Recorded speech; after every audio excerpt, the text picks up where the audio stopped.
political revolution.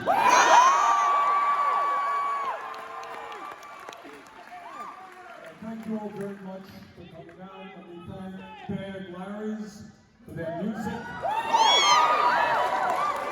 Let me thank Andrew Volinsky, your next governor. Thank you. Let me thank somebody, I don't know how many of you know the work that Sean Keane does.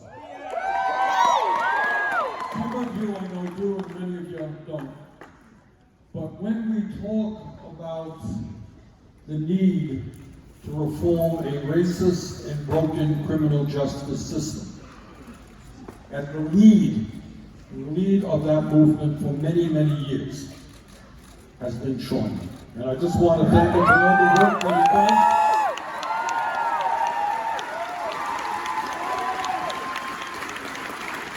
For his support in this campaign. And needless to say, I want to thank my soulmate of the last 40 years. You know, Mr. Sentimental here. But Jane and I have been married for 31 years. We have 4 beautiful kids. And even more importantly, we have 7 very beautiful grandchildren.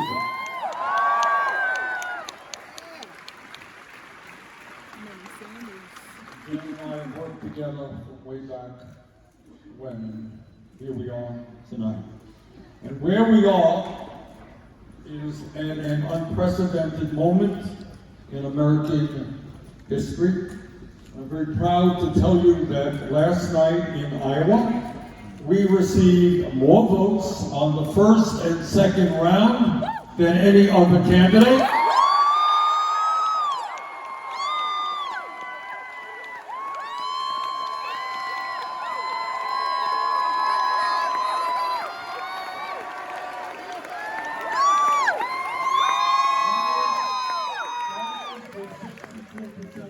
For some reason in Iowa, they're having a little bit of trouble counting votes.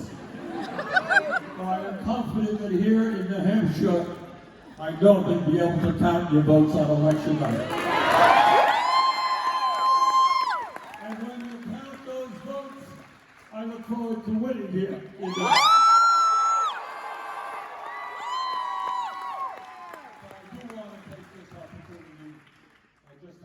Flown back from Iowa to thank our grassroots supporters.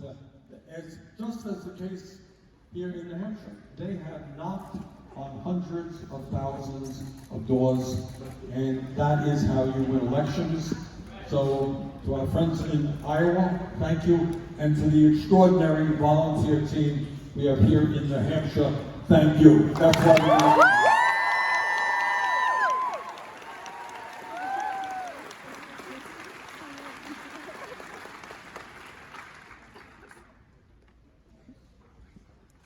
Tomorrow, I fly back to Washington to cast a vote for the impeachment of Donald J. Trump.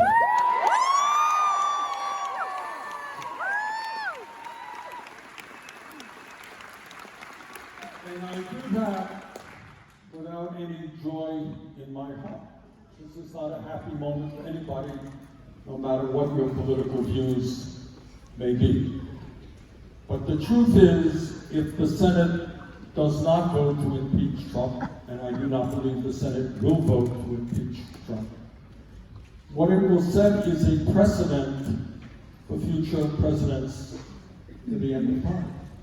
And what that precedent is that if you're President of the United States, you are above the law. Absolutely not. If you are President of the United States, you can obstruct Congress when Congress exercises its constitutional responsibility of oversight. You don't have to pay any attention to Congress. So I personally believe we have a president who is not only a pathological liar, not only a racist, and a sexist, and a homophobe, and a xenophobe, and a religious bigot. Yeah, But he's also somebody who does not understand what democracy and the Constitution of the United States are all about. So tomorrow, the votes may not be there to impeach Trump, but I am absolutely confident that in November, the votes will be there.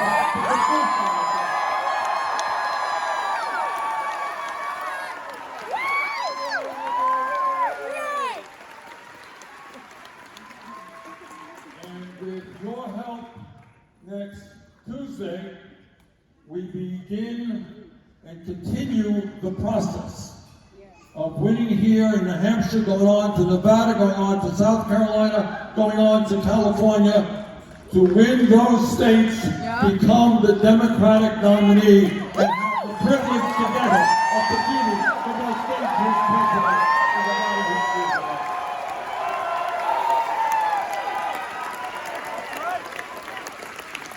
And I will tell you why we are going to defeat Trump.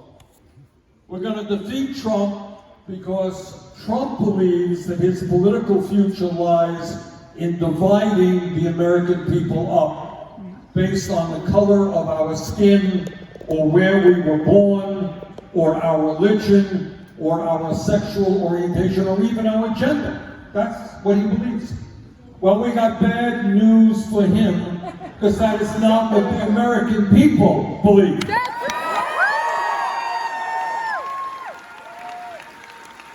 And what this campaign is about, and what our administration will be about, is bringing our people together. Black and white, Latino, Native American and Asian American, gay and straight, we're going to come together around an agenda that works for all of us, not just billionaires and wealthy campaigners.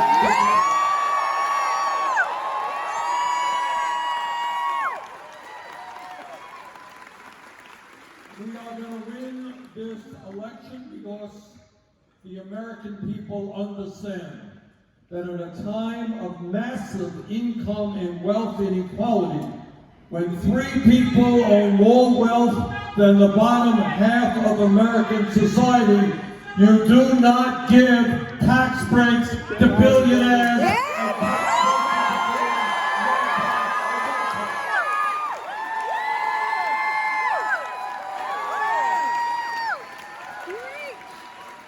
What the American people understand is that if you work 40 hours a week in New Hampshire or Vermont or any place else, you should not live in poverty.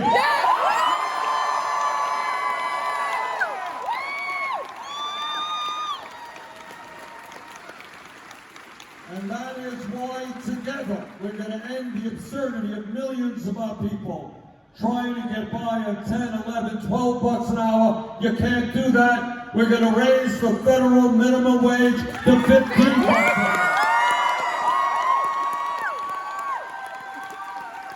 And in America, women should not be making 80 cents on the dollar.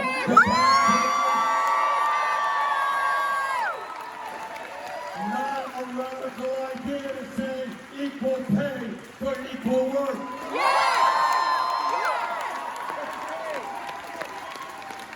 And I am very proud in this campaign of having the support of some of the great trade unions in this country.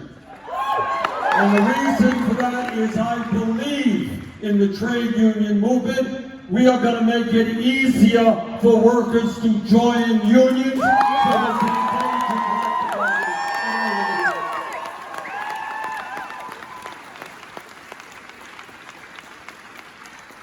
And we believe that when you talk about a sensible agenda for the American people, you must look at education. Now, what our campaign is is about, what our campaign is about, is asking people to think outside of the box. Think outside what the options that TV gives you or what the Congress talks about. Ask yourself a simple question. We are the wealthiest country in the history of the world. Why do we have a child care system which is dysfunctional? Why are we not able to attract the best and the brightest to become teachers? Why do we not make sure that all of our people, regardless of income, have the opportunity to get a higher education?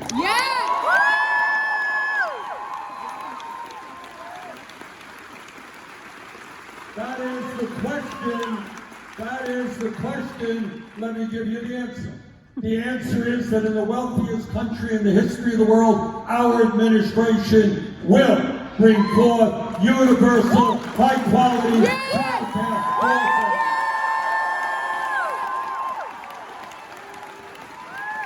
Our administration will invest heavily in low-income Title I schools so that all kids, regardless of their zip code, get the quality education.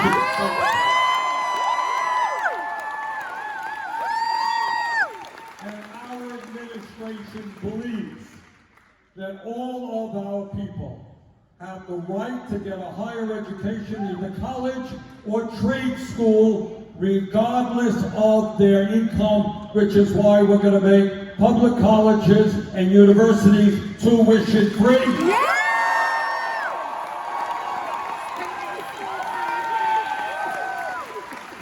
How many people here are dealing with student debt? Please raise your hand. Right here. Well, you know what we're going to do? If Congress, under Donald Trump, could give $1 trillion in tax breaks to the 1% in large corporations, we are going to cancel all student debt.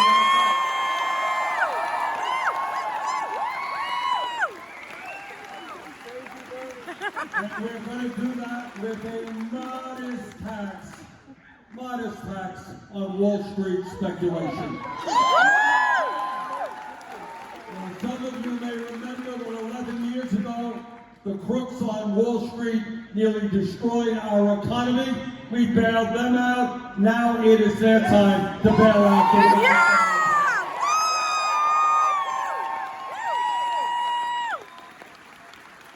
Let me tell you something else. An issue that I have been working on for a long time, and an issue that presidents of the United States have been talking about for over 100 years. And that is the understanding that health care is a human right, not a privilege.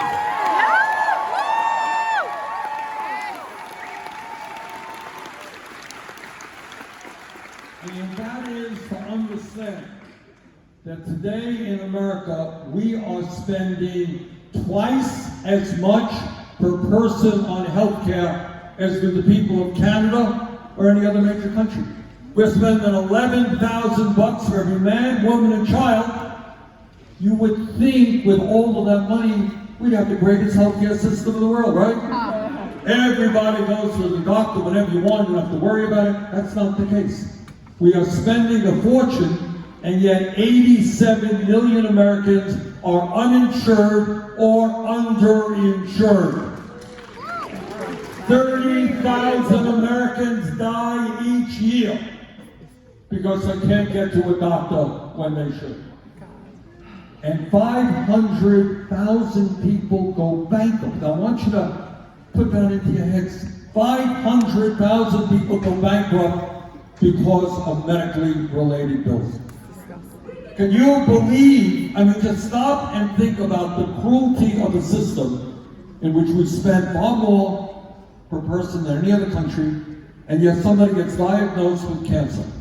And they're going to spend all of their energy thinking, how do I get well? What doctor will I go to? What hospital will I go to? What kind of treatment do I get? That's what they should be worrying about. And then they got to worry about the possibility of financial ruin for their families because they end up with a $100,000 bill that they cannot afford to pay. That should not be happening in America, and under our administration, that will not be happening.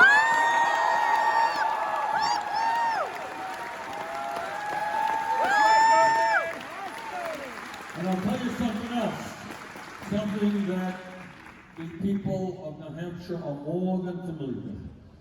And that is not only the greed, but the corruption of the pharmaceutical industry. You have an industry out there which last year the top 6 companies made over $60 billion in profit, while they charge us by far the highest prices in the world for prescription drugs. Last year, I took a trip to Canada with some people in the Midwest who were diabetic. Anybody here diabetic? All right. People who are diabetic need insulin. That's what keeps them alive. We went to Windsor, Ontario to buy insulin. People paid 1/10 of the price. 10% of the price for insulin in Canada. Same company, same product as they're paying in the United States of America. That is highway robbery, and that is greed of the worst kind. And it turns out, in terms of insulin, like a quarter of the people who are dealing with diabetes ration their insulin, which is a dangerous thing to do. And share it. So today, we're going to make a statement very clearly to the drug companies. Under our administration, you will not continue to rip off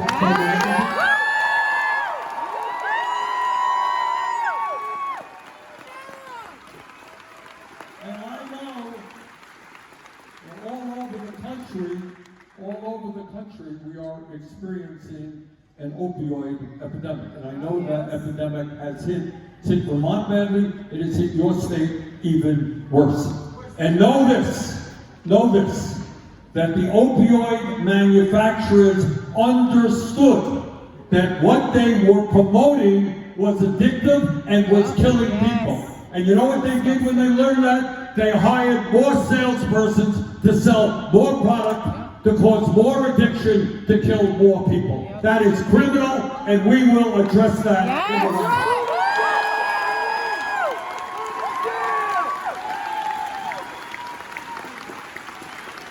And when we talk about Medicare for all, I want you all to know what it means, because you're going to see a lot of lies on TV commercials, because we're taking on one of the most powerful industries in the country. That is the healthcare industry that last year made $100 billion in profit.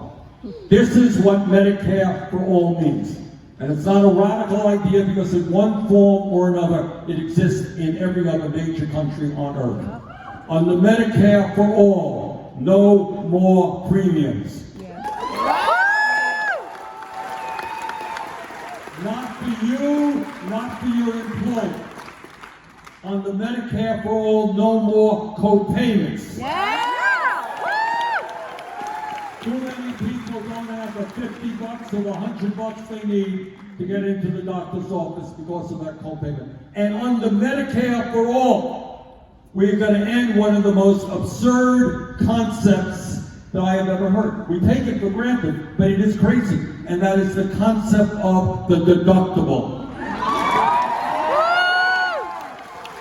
When you spend a fortune for healthcare, you assume that you can go to the doctor when you want. But in this country, there are many people right here tonight who have $2,000, $5,000, $10,000 deductibles. All right, we end all deductibles.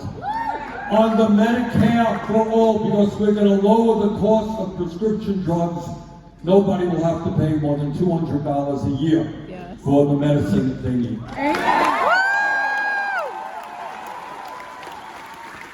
On the Medicare for all, we expand Medicare, which is a good program today, but it needs improvement. On the Medicare for all, dental care becomes part of health. Hearing aids becomes part of health. Eyeglasses. And I'll tell you what else. for all, home health care is covered by Medicare.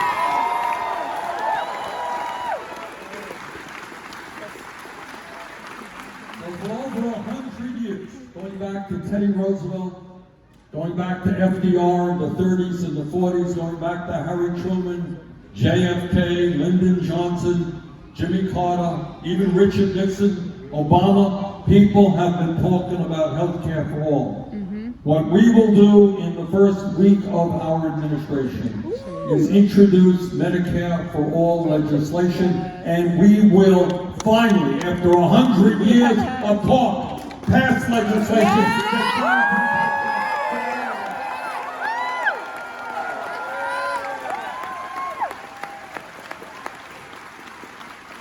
I want to say a word about another issue that simply cannot be ignored. Now, we can talk about Trump, as we say in Vermont, till the cows come home, but we're not going to waste any time on Trump.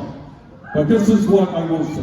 Trump is not only a danger to this country, he is a danger to the entire world. And he's a danger to the entire world because he thinks that climate change is a hoax. Well, I have some very bad news for Donald Trump. Climate change is not a hoax. It is an existential threat to our country and, in fact, the entire world. Now, here is, you ready for a radical idea? I don't want those who are standing to collapse. Right, here it comes, guys. Radical idea. Our administration will believe in science.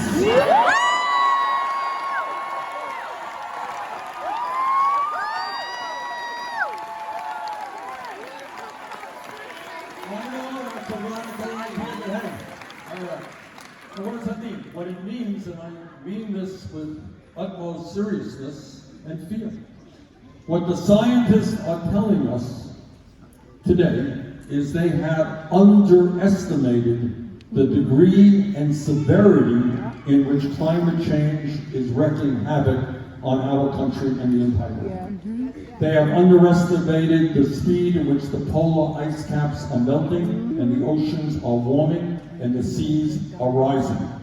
Which means if we don't get our act together, major cities in the United States like Miami, New Orleans, Charleston, New York City, by the end of the century will be partially or completely underwater. Countries like China, Indonesia, Pakistan, low-level countries will be inundated as well. Furthermore, what they are telling us is that the extreme weather disturbances we are seeing will become more frequent and will become worse. They're telling us the drought that we are seeing. Anyone turns on the TV and you see what's going on in Australia right now, if we as a planet do not get our act together, that will become the norm. Uncontrollable, extreme fires. I was in California, to a town called Paradise, California. Some of you remember Paradise, California? I was there. And months after that terrible fire, you could see the cars burnt out. Many of their buildings, almost most of the buildings in that small town were destroyed. 86 people died. That's what extreme drought does. But it's not only that. We're talking about the acidification of the oceans where people all over the world get fish from to fill their protein needs. We're talking about the spread of disease because bacteria thrives in hot weather. What the United Nations tells us as a result of climate change, we are looking at up to 200 million climate refugees by the end of the century. People who cannot live in their own communities because there's no water, there's no land to grow their food. And that causes the danger of wars. So we have a very serious crisis. What makes it more complicated is that it's not just an American issue, it is a global issue. Right? So, I am proud to tell you that while I've been criticized very frequently for it, I am proud to tell you that we have introduced the most comprehensive and bold climate change legislation ever introduced by any candidate.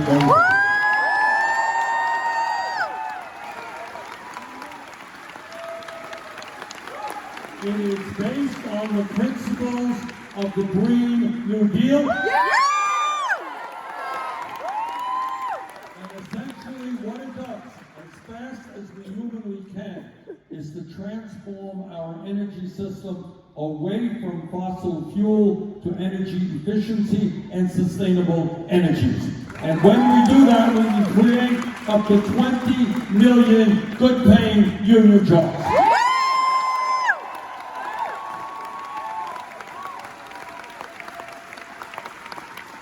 And I'll tell you what else, because this is a global issue. As president, unlike Trump, I will not ignore the issue or even exacerbate it, which is what he is doing. What I will do is reach out to the people of this planet, the people in China and in Russia and in India and Pakistan, Brazil, countries all over the world, and make the case that maybe, just maybe, instead of spending $1.8 trillion a year on weapons of destruction designed to kill each other, maybe we should pool our resources and fight our common enemy, which is wrong.